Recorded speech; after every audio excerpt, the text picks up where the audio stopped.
வணக்கம் மாணவர்களே. 6ஆம் வகுப்புல முடிவிலே ஒரு தொடக்கம் அப்படிங்கிற ஒரு பாடத்தை நம்ம இன்னைக்கு பார்க்க போறோம். அதுக்கு முன்னாடி உங்களுக்கு ஒரு சின்னதா ஒரு கதை சொல்லலாம்னு இருக்கேன். அதாவது ஒரு கடை, சின்ன பெட்டி கடை, நம்ம ஊர்லலாம் இருக்கும்ல பெட்டி கடை, மளிகை கடை மாதிரி ஒரு சின்ன கடை. அந்த கடையில் ஒரு வயசான அம்மா, உங்களுக்கு ஞாபகப்படுத்துறதுக்காக கூட நான் இதை சொல்லலாம்னு நினைக்கிறேன். அந்த வயசான அம்மா, நிறைய பேர் பாதிக்கப்பட்ட நிறைய பேர் இருக்கிறாங்க, அவங்களுக்கு ஏதாவது உங்களால் முடிஞ்ச உதவி செய்யுங்க அப்படின்னு சொல்லிட்டு அந்த கடைக்கார்ட்ட கேட்குறாங்க. அந்த கடைக்காரர் என்ன பண்ணுறாரு, கொடுக்க மனசு இல்லை அவருக்கு, காரிட்டு கையில் துப்பி விட்டுறாரு. எச்சில் என்ன செஞ்சுறாரு, கையில் துப்பி விட்டுறாரு. அந்த அம்மா எச்சிலை வாங்கிக்கிட்டு, சரி இந்த எச்சிலை நான் வச்சுக்கிறேன், என்ன நம்பி நிறைய பேர் ஆதரவற்றவர்கள் நிறைய பேர் இருக்காங்க, அவங்களுக்கு ஏதாவது கொடுங்களேன் அப்படின்னு கேட்குறப்ப அந்த கடைக்காரருக்கு மனசே கேட்கல. ஐயோ நம்ம எச்சில் உமிழ்ந்துட்டோம், ஆனாலும் அந்த அம்மா மறுபடியும் என்ன செய்யுது கேட்குது, எவ்வளோ பெரிய தப்பு பண்ணிட்டோம் அப்படின்னு சொல்லிட்டு அவர் என்ன செஞ்சாரு, கடையிலேருந்து மறுபடியும் தேவையான பணத்தை அந்த அம்மாட்ட கொடுத்து அனுப்புகிறார்.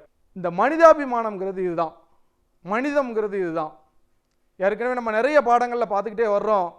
ஒரு மன்னர் நிறைய ஆடுகளை கொலை பண்ணலாம் அப்படின்னு சொல்லிட்டு முடிவு எடுத்துட்டு கொலை செஞ்சுக்கிட்டு இருக்கிறப்ப புத்தர் பிரான் என்ன பண்ணார், கடைசியாக நடத்தின பாடத்தில் கூட பார்த்தோமே, புத்தர் என்ன பண்ணுறாரு, நேராக அந்த மன்னர்கிட்ட போய் நேரடியாக பேசி உயிர் கொலை செய்வது தவறு அப்படிங்கிற மாதிரி எடுத்து உரைத்து என்ன செஞ்சார், அந்த உயிர் கொலை பண்ணுறதே தப்பு அப்படிங்கிறத மன்னருக்கு புரிய வச்சார். இப்படி மனிதம் நிறைந்த நிறைய ஆளுமைகளை நம்ம என்ன செய்யலாம், நம்முடைய வரலாற்றில் பார்த்துக்கிட்டே இருக்கலாம். மகாத்மா காந்தி, அம்பேத்கர், இப்படிப்பட்டவர்களை இன்னைக்கு நம்ம நினைவு கூறுறோம்னா ஏன் நினைவு கூறுறோம்? ஆகஸ்ட் மாதத்தில் நமக்கு சுதந்திர தினம் கிடைக்கிறப்ப முன்னோடியான தியாகிகள்லாம் நம்ம நினைவு கூறுறோம். ஏன் நினைவு கூறுறோம், எதற்காக நினைவு கூறுறோம்?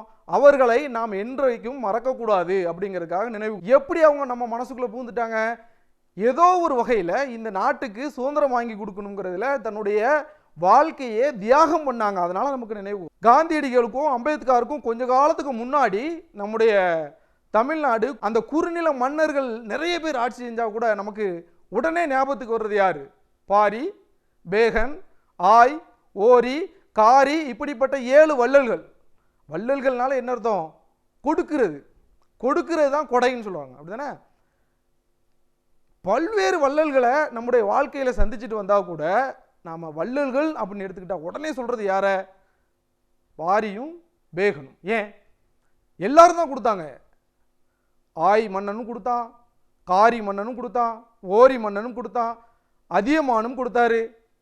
ஆனால் நம்ம வள்ளல்கள்னு நினைச்ச உடனே நம்ம மனசுக்குள்ளே யார் வர்றா, பாரியும் பேகனும். ஏன் எல்லாரும் கேட்குறவங்களுக்கு கொடுத்தாங்க. தன்னுடைய வறுமையை மன்னர்களுக்கு உணர்த்தி அவர்களை புகழ்ந்து பாடலாக பாடி ஏதாச்சும் தாங்க மன்னா அப்படின்னு கேட்டாங்க, மன்னர்கள் கொடுத்தாங்க.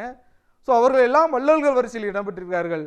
ஆனால் இந்த பாரியும் பேகனும் என்ன பண்ணாங்க, பாரி ஒரு நாள் நகர்வலம் வந்துக்கிட்டு இருக்கிறாரு, அங்கே நிறைய செடி கொடிகள்லாம் வளர்ந்துக்கிட்டு இருக்குது. ஒரு இடத்துல ஒரு முல்லை கொடி வளர்ந்து நிற்குது. செடி எப்படின்னு நம்ம பள்ளிக்கூடத்துலலாம் செடி வளர்க்குறோம்ல, தண்ணி ஊற்றுனா அது பாட்டுக்கு என்ன செய்யும், அந்த செடி வளர்ந்துக்கிட்டே இருக்கும். ஆனால் இந்த கொடி நிற்கிறத பார்த்த உடனே பாரிக்கு மனசு கேட்கல. ஐயோ இந்த கொடி படறதுக்கு இடம் இல்லையே. பாரி யாரு, ஒரு குறுநில மன்னன். எதை பார்த்து இறங்குகிறான், ஒரு கொடியை பார்த்து இறங்குகிறான். ஐயோ இந்த கொடி படறதுக்கு இடம் இல்லையே, நான் என்ன செய்வேன் அப்படின்னு சொல்லிட்டு அந்த தேரையே அதில் நுப்பாட்டி விட்டுட்டு போயிடுறான். ஏன், அந்த கொடி படறதுக்கு. அவன் ஒரு மன்னன், நினைத்தால் என்ன பண்ணலாம், 4 சேவகர்களை அழைத்து அதில் ஒரு கம்பு நட்டுங்கப்பான்னு சொல்லிட்டு போயிருக்கலாம், இல்லைனா அதற்கு ஒரு பெரிய பந்தலே போட்டு கொடுத்துருக்கலாம். ஆனால் அந்த கொடியை பார்த்த உடனே இறங்குறாங்க. பார்த்தீங்களா, இதுதான் இரக்கம், இதுதான் மனிதாபிமானம். அடுத்து பேகன் ஒரு மன்னன், அவன் என்ன பண்ணான், குறுநில மன்னன், காட்டுக்குள்ளே வந்துகிட்டு இருக்கிறான். அங்கே ஒரு மயில் என்ன செய்யுது, ஆடுறதுக்கு தயாராகிட்டு இருக்குது. மயில் எப்போ ஆடும், நம்மளாம் பார்த்துருப்போமே, மயில் இந்தியாவினுடைய தேசிய பறவைன்னு கூட அழைக்கிறோமே. அந்த மயில் எப்போ ஆடும், தன்னுடைய தொகையை விரித்து, கார் மேகங்கள் சூழ்ந்து இருக்கும்போது தன்னுடைய தோகையை விரித்து ஆடும். இவன் மன்னன் என்ன நினைச்சிட்டான், ஐயோ அது குளிரில் நடுங்குதுன்னு நினைச்சிட்டான். மழை காலம் வரும்போது நம்ம போர்வையெல்லாம் போத்திக்கிட்டு தூங்குவோமே, ஒரு போர்வைக்கு 2 போர்வையா, ஏன் குளிரும் பயங்கரமா. இந்த மயிலும் ஏதோ ஒரு வகையில் அதற்கு குளிர்து போல, ஏன்னா மேகங்கள், கார் மேகங்கள், கருமையான மேகங்கள் சூழ்ந்திருக்கு, அடுத்த கொஞ்ச நேரத்தில் மழை வரப்போகுது. இந்த குளிர்னால தான் இந்த மயில் என்ன செய்யுது, நடுங்குதுன்னு சொல்லிட்டு அவனுடைய போர்வையை எடுத்து மயிலுக்கு போத்துறான். மயில் கேட்டுச்சா? மண்ணா நான் குளூரில் இருக்கிறேன், எனக்கு போர்வை தாங்கன்னு மயில் கேட்டுச்சா? மயிலும் கேட்கல. கொடி ஏதாவது கேட்டுச்சா? எனக்கு படறதுக்கு இடம் இல்லை, மண்ணா எனக்கு ஒரு இடம் தான் அப்படின்னு கொடி கேட்டுச்சா? கொடியும் கேட்கல. ஆனால் கேட்காத இந்த இரண்டுகளுக்குமே அதை பார்த்த உடனே கொடுக்காங்க பார்த்தீங்களா? இவர்கள் தான் வள்ளல்கள். அதனால தான் நம்ம இன்னைக்கு நம்ம நினைவு கூறுறோம். அன்றைக்கு அவர்கள் நடத்திய நிகழ்வு இன்றைக்கு வரலாக மாறி இருக்கிறது. இன்னைக்கு நாம கொடுக்கக்கூடிய இந்த கொடைத்தன்மை நாளைக்கு வரலாறாக மாறும். அப்ப யாருக்கு கொடுக்கிறது? இல்லாதவர்களுக்கு கொடுக்கணும். யார் இல்லாதவர்கள்? அதை நம்ம பார்த்து கண்டுபிடிக்கணும். நம்ம சில நேரம் பேருந்து நிலையங்களில் போவோம், அங்கே முடியாதவங்க, கை கால் அடிபட்டவங்க, கை கால் நடக்க முடியாதவங்களாம் ஏதாவது உதவி செய்யுங்க உதவி செய்யுன்னு கேட்பாங்க.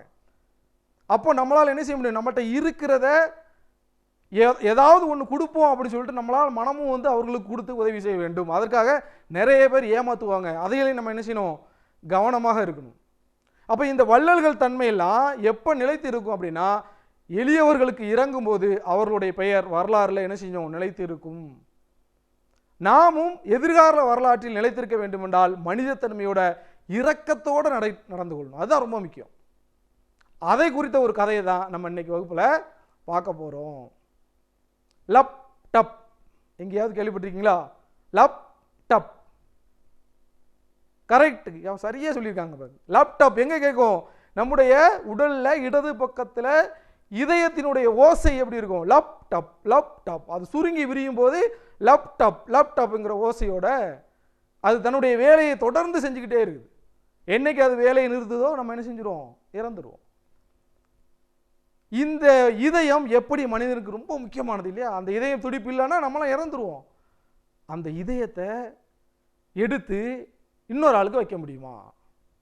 நம்முடைய உடல் உறுப்புகளில் ஒரு சிறுநீரகத்தை எடுத்து இன்னொரு ஆளுக்கு வைக்க முடியுமா? நம்முடைய இரத்தத்தை இன்னொருவருக்கு ரத்தம் கொடுக்க முடியுமா? நம்முடைய கையை இன்னொருவருக்கு கொடுக்க முடியுமா? நம்முடைய கண்ணை இன்னொருவருக்கு கொடுக்க முடியுமா? அப்படிங்கிறத இந்த கதை மூலமாக நீங்க என்ன செஞ்சிடலாம்? தெளிவாக தெரிந்து கொள்ளலாம். வளர்ந்து வரும் தொழில்நுட்பத்தில் இன்னைக்கு எவ்வளவோ அறிவியல் முன்னேற்றங்கள், பல அறிவியல் முன்னேற்றங்கள் கண்டுகிட்டு இருக்காங்க. இதைத்தான் அந்த காலத்திலேயே புராண கதைகள்லாம் நிறைய சொல்லுவாங்க. கண்ணப்ப நாயக்கனார்னு ஒருத்தர் இருக்கிறார். அவர் ஒரு சமயம் அவருடைய இறைவனை வேண்டிக்கிட்டு இருக்கும்போது அந்த இறைவனுடைய கண்களில் என்ன செஞ்சிருது? ஒத்த கண்ணில் கண்ணீர் ரத்தமாக வடிஞ்ச உடனே, கண்ணீரும் ரத்தமும் சேர்ந்து வடிஞ்ச உடனே இவர் என்ன பண்ணார்? ஐயோ, நம்முடைய தெய்வத்தின் கண்ணில் ரத்தம் வருதேன்னு சொல்லிட்டு தன்னுடைய ஒத்த கண்ணை பிடிங்கி என்ன செஞ்சிடறாரு? இறைவனுக்கு வச்சிடறாரு. கொஞ்ச நேரம் பார்க்குறாரு, இன்னொரு கண்ணிலையும் அவருக்கு ரத்தம் வடிஞ்சுக்கிட்டே இருக்கு. என்னடா பண்ணுறது? இவருடைய ஒரு கண்ணை எடுத்து இறைவனுக்கு ஒரு கண்ணை வச்சாச்சு. இப்போ இறைவனுடைய இன்னொரு கண்ணில் இருந்து ரத்தம் வந்துகிட்டு இருக்கு. அந்த கண்ணையும் என்ன செய்யணும்? மாற்றணும். எப்படி மாற்றுறது? இவர் இன்னொரு கண்ணை பிடுங்கினா இவருக்கு கண்ணு தெரியாது, எப்படி அதில் வைக்க முடியும்? அதனால இவருடைய காலை இறைவனுடைய அந்த கண் வைக்கிற இடத்துல வச்சு அந்த இடத்தை குறிச்சுக்கிட்டு இவர் மறுபடியும் என்னுடைய பண்ணுறாரு? இவருடைய கண்ணை பிடுங்கி மறுபடியும் அந்த இரண்டாவது கண்ணை வைக்கிறார். எப்படி இவருக்கு அந்த எண்ணம் வருது? இறைவனுடைய கண்கள் ரத்தத்தினால் வலியுதே, அவர் பார்வை இல்லாமல் பேருவாரோங்கிற ஒரு ஆதங்கத்தில் ஒரு என்ன பண்றாரு? உடனே தன்னுடைய கண்களை தானமாக கொடுக்கிறார். அப்படிங்கிறது நம்ம புராண கதைகளில் பார்க்குறோம். கண்ணப்ப நாயக்கனாருடைய புராண கதைகள் வந்து அப்படி சொல்லுது. இறைவனுக்கு தன்னுடைய கண்களை கொடுத்தார், அதுக்கு பிறகு அது இறைவனுடைய திருவிளையாடல் அப்படின்னு சொல்லிட்டு மறுபடியும் இறைவன் வந்து அந்த கண்ணப்ப நாயக்கனருக்கு என்ன செஞ்சுருவார்? கண்ணை கொடுத்து விடுவார். அப்படிங்கிறது ஒரு புராண கதைகள்.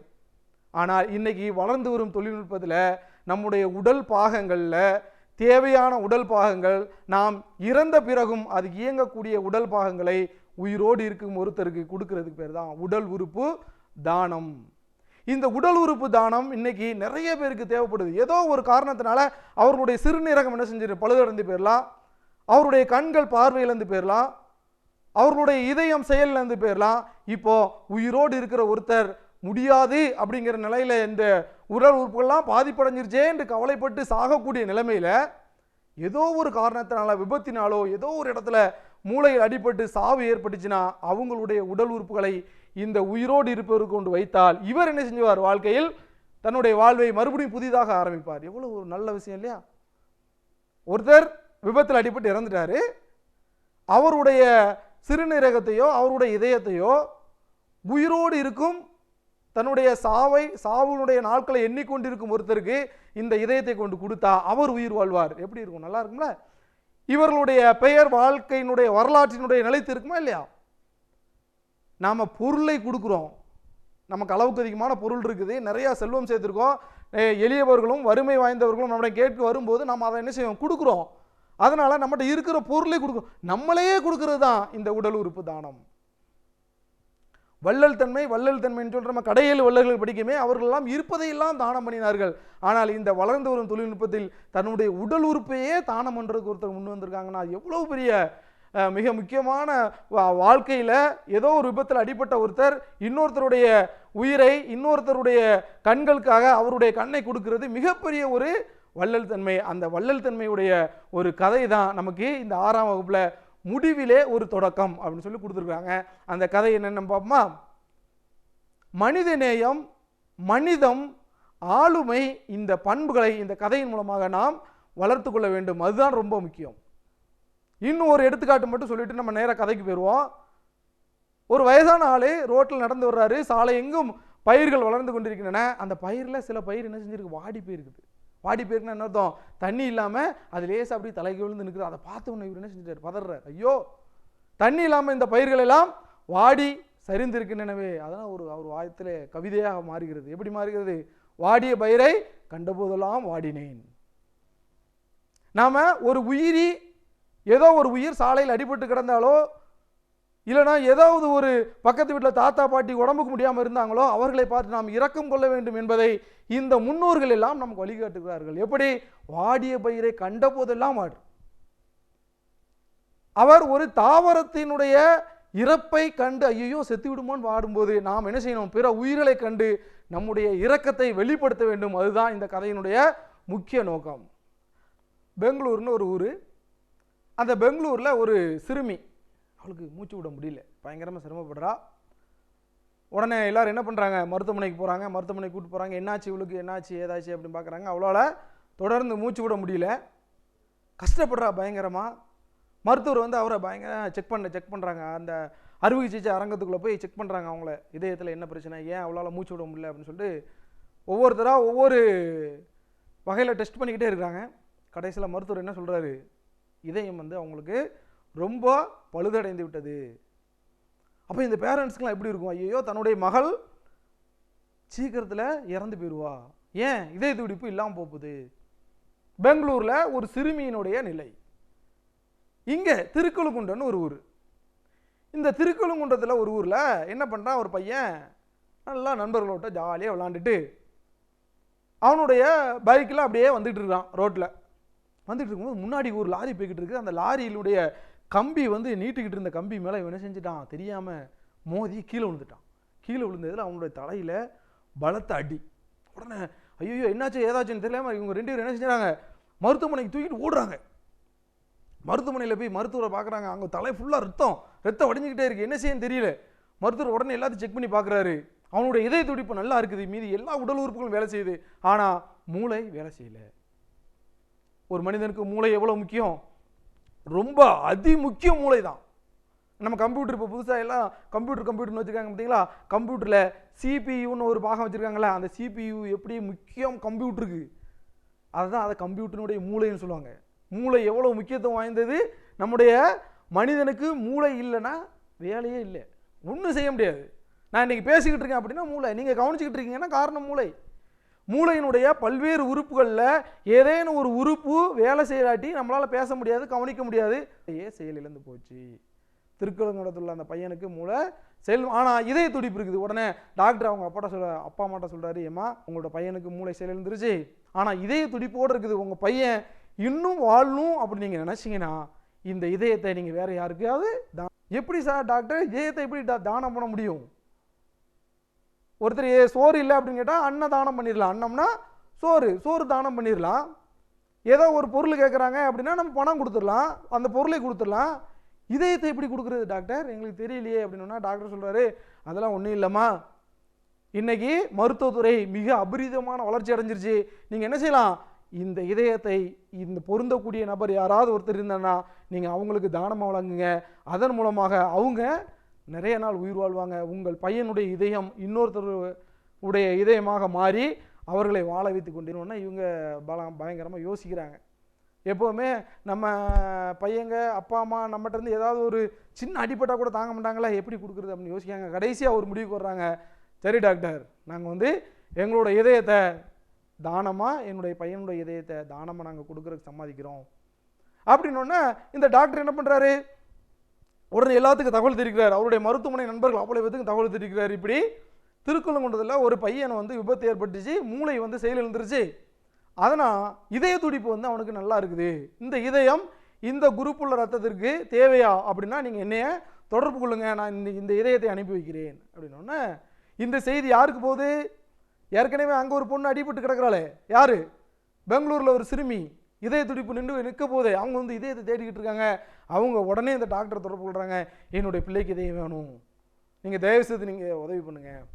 பெங்களூர் எங்கே இருக்குது, திருக்குளங்குன்றம் எங்கே இருக்குது. இதில் நீங்கள் முக்கியமாக ஒன்று கவனிக்க வேண்டியது என்னென்னா, நம்ம உடல் உறுப்பை ஒரு இடத்துலேருந்து இன்னொரு இடத்துக்கு கொண்டு போகும்போது பாதுகாப்பான பெட்டிகளை வச்சு மிக கவனமாக கொண்டு போகணும், வேகமாக கொண்டு போகணும். இதயத்தை எடுத்துகிட்டு உடனே போய் இன்னொரு இதில் தொடர்ந்து அதை வைக்கிற மாதிரி இல்லை. ஒரு பீரோவில் ஒரு பொருளை எடுத்துகிட்டு இன்னொரு பீரோவில் கொண்டு வைக்கிற மாதிரிலாம் அதை வைக்க முடியாது. ஏன், இதுதான் முக்கியமான மனிதனுக்கு இதய துடிப்பு. அந்த இதயத்தை வந்து என்ன செய்யணும், கவனமாக எடுத்து அதை சரியான முறையில் பாதுகாத்து ஒரு பெட்டிகளை வச்சு அந்த பெட்டிக்கிலேருந்து எவ்வளோ வேகமாக 2 மணி நேரம்னா அதுக்குள்ளே நம்ம என்ன செய்யணும், வேகமாக போகணும். போய் அங்கே போய் நம்ம என்ன செய்யணும், அந்த சிறுமிக்கு இதயத்தை பொறுத்தினா அந்த சிறுமி உயிர் பெற்றுருவா. இப்போ இதை கொண்டு போகிறதுக்கு ஒரு வேன் ஆம்புலன்ஸ் தயாராக இருக்குது. இவர் என்ன செஞ்சிட்டார், அந்த பையனுடைய இதயத்தை எடுத்து ஒரு பெட்டிகளை பாதுகாப்பாக வச்சு கொடுத்துட்டார். இப்போ இந்த இதயம் வந்து என்ன செய்யணும், ட்ராவல் பண்ணணும் பெங்களூருக்கு, குறிப்பிட்ட நேரத்தில் ட்ராவல் பண்ணணும். நீங்கள் நம்ம சாலைகள் எல்லாம் எப்படி இருக்குது, சில வேகத்தடைகள் இருக்கும், மக்கள்லாம் சாலை விதிகளை கடைபிடிச்சு ஒழுங்காக சென்றால் கூட சில நேரத்தில் போக்குவரத்து நெருக்கடி ஆயிரும். எப்படி இந்த குறிப்பிட்ட நேரத்தில் இந்த இதயத்தை பெங்களூர் கொண்டு போகிறது, இல்லைன்னா செயலிழந்து போயிடும், வேஸ்ட் எல்லாமே. உடனே இவங்க டக்குன்னு என்ன செஞ்சுறாங்க, அந்த சாலையில் உள்ள எல்லா போலீஸ்காரங்களுக்கும் ஒரு அறிவிப்பு கொடுக்காங்க, இப்படி ஒரு இதயத்தை வந்து நாங்கள் கொண்டு போகணும், மிக முக்கியமாக அங்கே ஒரு சிறுமி பாதிக்கப்பட்டிருக்கு, அவளுக்கு வந்து பொருத்தணும்னு சொல்லிட்டு எல்லாத்துக்கும் டக்குன்னு உடனே நியூஸ் அப்படியே போயிடுது ரோடு ஃபுல்லாக. இவர் எந்த சாலையில் அந்த இதயத்தை கொண்டு போகிறாரோ அந்த சாலையில் உள்ள மக்கள் எல்லாம் என்ன செஞ்சுறாங்க, வழி விட்டுக்கிட்டே இருக்காங்க. அதனால தான் இன்றைக்கும் நம்ம சாலையில் போகும்போது சாலை விதி என்னது, ஆம்புலன்ஸ் சத்தம் வந்துச்சுன்னா நம்மளே என்ன செஞ்சிடணும், ஒரு ஓரமாக ஒதுங்கி நின்றுடணும். ஏன், அவங்க வந்து ஒரு மிக முக்கியமாக ஏதோ ஒரு உயிருக்கு போராடி கொண்டிருக்கும் ஒருவரை கொண்டு போய்கிட்டு இருப்பாங்க, நம்ம உடனே என்ன செஞ்சிடணும், வழி விட்டுறணும். ஆம்புலன்ஸ் சத்தத்தை கேட்டால் நம்ம உடனே ஒதுங்கி நின்றுடணும்.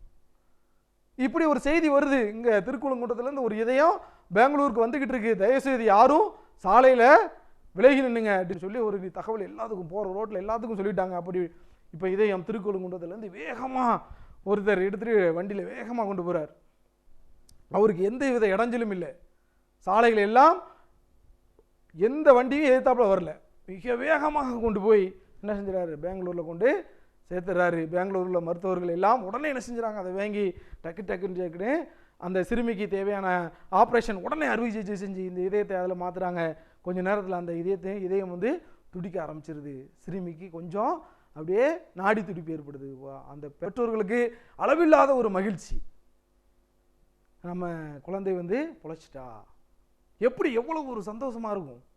எங்கிருந்தோ முன்பின் தெரியாத ஒருத்தர், முகம் தெரியாத ஒருத்தர், அவங்களுடைய பையன் இறந்துட்டான், மூளை செயலிழந்து விட்டது, அவருடைய இதயத்தையாவது நம்ம வாழ வைப்போம்னு சொல்லிட்டு என்ன செய்றாங்க, அங்கே இருந்து திருக்குளங்குன்றத்திலிருந்து பெங்களூருக்கு வரை வச்சு அந்த சிறுமியினுடைய இதயத்தை மாற்றி இப்போ திருக்குளங்குன்றத்தில் உள்ள இதயம் பெங்களூரில் உள்ள சிறுமிக்கு மாற்றி இப்போ சிறுமி உயிர் பெற்று எந்த ஊரில் உள்ளது, திருக்குளங்குன்றத்தில் உள்ளது. எங்கோ ஒருத்தர், முன்பின் தெரியாத ஒருத்தர் அங்கிருந்து இதயத்தை கொண்டு வந்து இங்கே வந்து வைக்கிறாரு. இதுதான் வள்ளலை விட மிகப்பெரிய ஒரு வள்ளல். யாரோ முன்பின் தெரியாத ஒருத்தங்க, யாருன்னே தெரியாது, திருக்குளங்குன்றத்தில் உள்ள ஒருத்தங்களுடைய இதயம் பெங்களூரில் உள்ள ஒரு சிறுமிக்கு இன்னைக்கு மாற்றி அந்த சிறுமி உயிர் வாழ்றனா, அதுக்கு காரணம் என்ன அப்படின்னா, அந்த முக்கியமாக அந்த இறந்த பையன், அவனுடைய பேர் வந்து ஹிதேந்திரன் அப்படின்னு பேர், அந்த பையனுடைய அப்பா அம்மா அசோகன் புஷ்பாஞ்சலி அவர்களுடைய எண்ணம் தான் அதுக்கு காரணம். தன்னுடைய பையன் இறந்துட்டான், மூளை செயலிழந்துருச்சு, இனிமேல் அவனால் தொடர்ந்து வாழ முடியாது, அதனால் இந்த இதயமாவது இன்னொரு இடத்துல போய் வாழ்ந்துட்டு போகுது அப்படிங்கிற அவங்களுடைய அந்த இரக்க குணம் இருக்குது பார்த்தீங்களா, அந்த இரக்க குணத்தினால தான் அவங்க என்ன பண்ணுறாங்க, அந்த இதயத்தை இன்னொருத்தருக்கு கொடுக்கறதுக்கு சம்மதிக்கிறாங்க. நம்ம என்ன செய்வோம், நம்ம பேனா புத்தகம் பென்சிலு ரப்பரு இதவே பக்கத்தில் உள்ளவனுக்கு கொடுக்கறதுக்கு நம்ம சில நேரம் கஷ்டப்படுறோம். ஆனால் நிறைய பேர் நீங்கள் கொடுக்குறீங்க, உண்மையிலே உங்களால் நினச்சா எனக்கு பெருமையாக இருக்குது. இதுதான் அந்த மனிதத்தினுடைய இரக்கத்தினுடைய மனிதாபிமானத்தினுடைய ஆரம்பம். பக்கத்தில் ஒருத்தனுக்கு இல்லை அப்படின்னா கொடுத்து உதவணும். அது பென்சிலாக இருந்தாலும் சரி, பேனாவாக இருந்தாலும் சரி, எதுவாக இருந்தாலும் சரி. நம்ம இன்னொருத்தருக்கு உதவி செஞ்சோன்னா நமக்கு யாராவது என்ன செஞ்சுவாங்க? உதவி செய்வாங்க. திருவள்ளுவர் கூட சொல்லியிருக்காருல, பிறர்க்கின்னா முற்பகல் செய்யும் தமக்கின்னா பிற்பகல் தாமே வரும். நீ நன்மை செஞ்சனா உனக்கு நன்மை வரும், நீ கெடுதல் செஞ்சனா உனக்கு கெடுதல் தான் வரும். அப்ப அந்த கெடுதல் வரக்கூடாது அப்படின்னா நீ என்ன செய்யணும்? பிறருக்கு அடுத்தவர்களுக்கு உதவி செய்யணும். இந்த அசோகன் புஷ்பாஞ்சலி இருக்காங்களே, நம்ம வள்ளல்கள் வள்ளல்கள்னு படிச்சுட்டே வராம இருப்பதையெல்லாம் கொடுத்தார்கள் வள்ளல்கள். ஆனால் தன்னுடைய மகன் இனிமேல் வாழ மாட்டான் அப்படின்னு தெரிஞ்சதுக்கு அப்புறம் அவனுடைய இதயமாவது யாருக்காவது பயன்படுத்தணும் அப்படின்னு சொல்லிட்டு தன்னுடைய உடல் உறுப்பையே தானம் பண்றதுக்கு அவங்க சம்மதிக்கிறாங்க. அப்படின்னா உண்மையிலேயே மிகப்பெரிய வள்ளல்கள் யார் அப்படின்னா இந்த அசோகன் புஷ்பாஞ்சலி அவர்களை போல இன்னைக்கு நிறைய பேர் தானம் வழங்குறாங்க. இந்த ஒருத்தர் நமக்கு தெரியும், நிறைய பேர் இருக்கிறாங்க. ஒரு 50-60 வயசுக்கு மேல் ஆயிடுச்சுன்னா பலருக்கு என்ன செய்யும்னா கண்களில் வந்து பாதிப்பு ஏற்பட்டுரும், கண்களில் வந்து பார்வை குறைவு ஏற்பட்டுரும். அப்போ அவர்களுக்கு கண் தானம் செய்கிறார்கள் நிறைய பேர். நம்ம இன்னைக்கு ஏதோ ஒரு மருத்துவமனைக்கு போனோம்னா நீங்கள் தானம் பண்ண விரும்புகிறீங்களான்னு கேட்பாங்க. நம்ம ஆமான்னு சொல்லிட்டு வந்தோம்னா நாம் ஒரு வேளை பின்னாடி இறக்கும்போது நம்முடைய கண்களை எடுத்து அவர்கள் இன்னொருத்தருக்கு தானம் கொடுத்துருவாங்க. நம்முடைய ஒவ்வொரு தமிழ்நாட்டில் உள்ள ஒவ்வொரு மாவட்டத்திலும் ஒரு அரசு மருத்துவக் கல்லூரி மருத்துவமனை இருக்கும். அந்த மருத்துவக் கல்லூரி மருத்துவமனையில் நிறையா இந்த கண் தானங்கள் யாரெல்லாம் செய்கிறாங்களோ அவங்களுடைய பட்டியல் இருக்கும். அவங்களுடைய பட்டியலை எடுத்துகிட்டு நாளைக்கு அவங்க எங்கேயோ ஒரு கிராமத்துலேயோ எங்கேயோ ஒரு நகரத்துலேயோ எங்கேயோ ஒரு ஊர்லேயோ இறந்துருக்கும் போது தகவல் தெரிவித்தாங்கன்னா அவங்க உடனே வந்து விரைவாக வந்து நமக்கு எந்த உறுப்பு செயல்பட்டு கொண்டு இருக்கிறது அதை மட்டும் எடுத்துகிட்டு அவங்களுக்கு என்ன செஞ்சிருவாங்க? தானம் பண்ணிடுவாங்க. நம்ம அடிக்கடி செய்திகள்லாம் பார்த்துருப்போம், அடிக்கடி திரைப்படங்கள்லாம் பார்த்துருப்போம். இரத்தம் தேவை, பி பாசிட்டிவ் ரத்தம் தேவை, ஓ பாசிட்டிவ் ரத்தம் தேவைன்னு நம்ம பார்த்துக்கிட்டே இருப்போம். ஏன்? ஏதோ ஒரு விபத்தில் அவங்கள அடிபட்டு ரத்தம் இல்லாமல் என்ன செஞ்சிடும்? வீணாக சாலைகளில் போயிடும். அவங்களுக்கு உடனடியாக ஏதாச்சும் ரத்தம் ஏற்றுக்கே ஆகணும். அப்போ அந்த ரத்தம் ஏற்றுறதுக்கு என்ன பண்ணுறது? அதே குரூப்புடைய இன்னொருத்தர் என்ன செய்யலாம்? அவங்களுக்கு ரத்தத்தை கொடுக்கலாம். அப்போ அந்த ரத்த தானம் கொடுக்கும்போது இதனால் நம்ம என்ன செய்யக்கூடாது? பயப்படக்கூடாது. நீங்கள்லாம் வளர்ந்து பெரிய ஆள் ஆன பிறகு உங்களுக்கே ஒரு புரிதல் ஏற்பட்டுரும். ரத்தம் நம்ம வந்து கொடுக்கலாமா கொடுக்கக்கூடாதா? ரத்தம் கொடுக்க அது என்ன செய்யும்? ஊறிக்கிட்டே இருக்கும். நமக்கு நிறைய பேர் ரத்த தானம் பண்ணுவாங்க.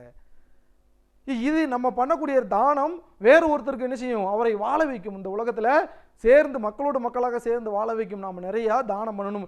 இந்த மருத்துவக் கல்லூரி மருத்துவமனையில் தான் நம்ம யாரெல்லாம் தானம் பண்ண விரும்புகிறோமோ அவர்களுடைய பட்டியலெல்லாம் அவர்களை என்ன செஞ்சுருப்பாங்க? சேர்த்து வச்சுருப்பாங்க. நம்ம எப்போமாவது நம்ம மருத்துவமனைக்கு போயிருப்போம், இல்லைன்னா அவர்களாகவே வீட்டுக்கு வந்திருப்பார்கள். நீங்கள் கண் தானம் பண்ண விரும்புகிறீர்களா, உடல் உறுப்புகளை தானம் பண்ண விரும்புகிறீர்களான்னு கேட்கும்போது நாம் பதிவு செஞ்சு வச்சோம்னா நாம் பிற்காலத்தில் வாழ்வையெல்லாம் இழந்து இறந்த போது நம்முடைய உடல் உறுப்புகள் ஏதாச்சும் ஒன்று என்ன செஞ்சிடலாம்? தானம் பண்ணிடலாம்.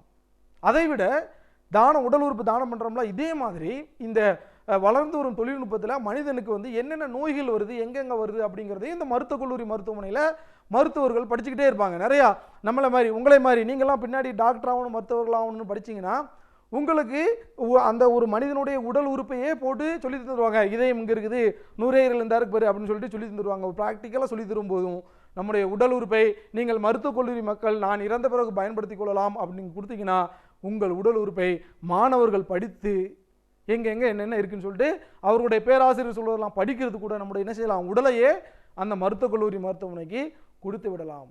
ஒருவேளை நம்ம இறந்துட்டோம்னா நம்மளை என்ன செய்வாங்க? குழி தோண்டி புதைப்பாங்க, இல்லைன்னா எரிப்பாங்க.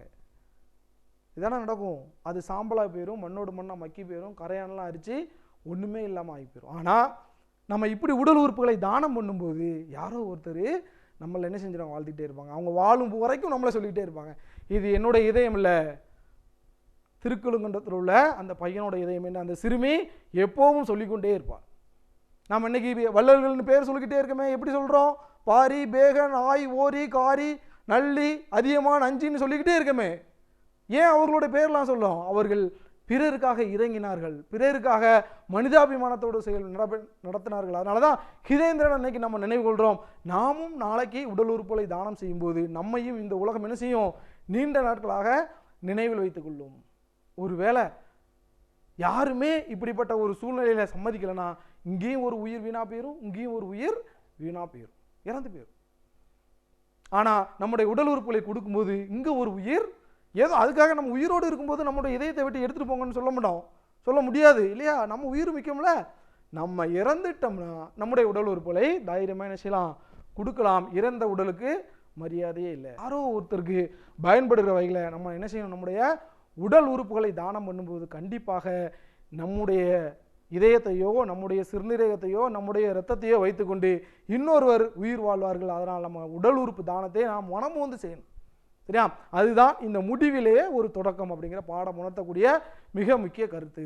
முடிவு, நம்ம இறந்துட்டோம், இன்னொருத்தர் வாழ்க்கை ஐயோ முடிய போதே நினச்சிக்கிட்டு இருக்காரு, அவருக்கு நம்ம கொடுக்கக்கூடிய இதயமோ சிறுநீரகமோ இரத்தமோ அவரை உயிர் வாழ செய்கிறது அப்படின்னா அதுதான் முடிவிலே ஒரு தொடக்கம். ஸோ அதை நீங்கள் சிறுவர்களாகி நீங்கள் கண்டிப்பாக என்ன செஞ்சுக்கணும், வாழ்க்கையில் பின்பற்றணும். பிற்காலங்களில் இதை குறித்த விழிப்புணர்வை உங்கள் பேரண்ட்டு உங்களுடைய நண்பர்கள் எல்லாத்திட்டையும் சொல்லும்போது இது குறித்த மிகப்பெரிய ஒரு விழிப்புணர்வு ஏற்படும். மண்ணோடு மண்ணா மக்கி போகிறது ஒரு உறுப்பு யாருக்கேன்னு ஒருவருக்கு பயன்படுத்தும். நீங்கள் என்ன செய்யணும், இதை நிறைய பேர்கிட்ட சொல்லணும். இதுதான் இந்த முடிவில். அதுக்கு முன்னாடி நம்ம மனிதாபிமானத்தை நிறைய வளர்த்துக்கணும், மனிதத்தை நிறைய வளர்த்துக்கணும். இப்படிப்பட்ட ஆளுமைகள்லாம் நம்ம அன்னை தெரசா, வள்ளலார் எப்படி நம்ம முதல் பாடங்கள்லாம் படித்தோமோ அவர்கள் எல்லாம் நாம் மறுபடியும் நினைவு கூறணும். அப்போ தான் நம்முடைய வாழ்க்கையில் நாமும் ஒரு மனிதாபிமானத்தை கடைபிடிக்கக்கூடிய ஒரு ஆளாக மாறுவோம். அதைவிட முக்கியம், இதெல்லாம் நம்ம இறந்த பின் நடக்கக்கூடியது. அதை விட இப்போதைக்கு முக்கியம் நமக்கு என்ன, ரோட்டில் வந்துகிட்டு இருக்கோம், அங்கே ஒரு குருவியோ ஒரு அணிலோ ஒரு பறவையோ அடிபட்டு கிடக்குது அப்படின்னா நம்ம பாட்டுக்கு என்ன செய்யக்கூடாது, கண்டும் காணாமல் போகக்கூடாது. அங்கே ஒரு தாத்தா முடியாமல் உட்காந்துருக்காரு, எப்பா கொஞ்சம் அந்த சாலையை கடக்கிறதுக்கு எனக்கு உதவி பண்ணேன், அவங்களுக்கு உதவி பண்ணணும். அந்த அடிப்பட்ட பறவையோ குருவியோ பக்கத்தில் உள்ள கால்நடை மருத்துவமனை கொண்டு போய் அதற்கு உயிர்ப்பிக்கணும். இப்படிப்பட்ட பிற உயிர்கள் மீது நீங்கள் இரக்கம் காட்டும்போது கண்டிப்பாக வாழ்க்கையில் மிகப்பெரிய ஒரு முன்னேற்றத்தையும் மிகப்பெரிய ஒரு மாற்றத்தையும் நீங்கள் கண்டடைவீர்கள்ங்கிறதான் இந்த பாடத்தில் நாம் படித்துக்கொள்ளுடைய மிக முக்கியமான ஒரு கருத்து. சரியா?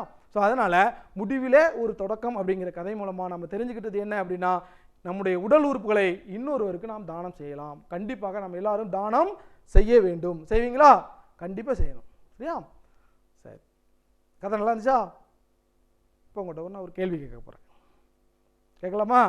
முதல் உதவி அப்படின்னா என்ன சார்? என்ன சார் கதை வேற கதை சொன்னீங்க, முதல் உதவி என்னன்னு கேட்குறீங்க. முதல் உதவி அப்படிங்கிறது, ஒருத்தர் ஏதோ ஒரு இதில் மயங்கி விழுந்துட்டார் அப்படின்னா கண்டிப்பாக காலையில் ஏதோ சாப்பிடாம வந்திருப்பார், இல்லை ஏதோ ஒரு மயக்கத்தில் வந்திருப்பார். அப்போ அவருக்கு மயக்கத்தை தெளிவிக்கணும். முதல்ல சுற்றுப்புறத்தில் உள்ள எல்லாத்தையும் விளக்கிட்டு அவருக்கு காற்று கிடைக்கிறதுக்கு வழி பண்ணணும். இறுக்கமான உடைகள் அணிந்திருந்தால் அதை தளர்த்தி விடணும். தண்ணி இருக்குது பார்த்தீங்களா, அந்த தண்ணியை முகத்தில் தெளிக்கணும். இல்லைனா வேகமாக நம்ம என்ன செஞ்சிடலாம், ஒரு அடி கூட அந்த மயக்கமடைந்த நபரை நம்ம அடிச்சுக்கலாம். அதுக்காக அடிக்கலாமா அப்படின்னா, உண்மையிலே ஒருத்தர் மயக்கமாக வந்து விழுந்துட்டாருன்னா டக்குன்னு வேகமாக ஒரு அடி அடிச்சாருன்னா அவர் தெளிவு விட்டுருவார்.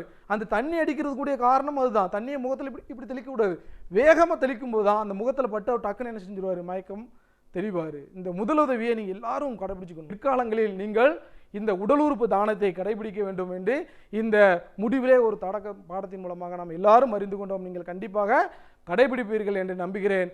நன்றி, வணக்கம் மாணவர்களே. அடுத்த வகுப்பில் சந்திப்போம்.